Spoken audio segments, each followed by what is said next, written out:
ବର୍ଷା କହିଲୁ 3 ଜଣ ଥିଲେ ଅନ୍ଧ ମୁକ ବଧିର 5 କିଲୋ ଅଟା ଫେସିବାକୁ ଆମେ କୁହାହେଲା।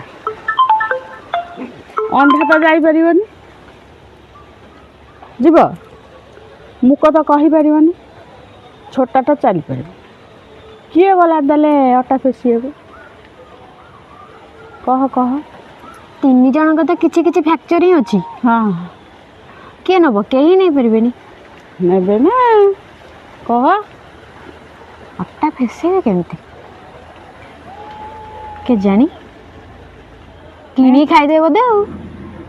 ମୁଁ ତ କହୁଛି ଅଟା ଫେସିବାକୁ ନେଇକି ଯିବେ 5 କିଲୋ, ତୁ କହୁଛୁ କିଣିକି କ'ଣ ଖାଇଦେବେ? ଅଟା କିଣିକି ଖାଇଦେବେ? କେଜାଣି ଇଏ ଜାଣିନି। ଚତୁର ପ୍ରଶ୍ନର ଉତ୍ତର ଆପଣ ସମସ୍ତେ ଦେବେ।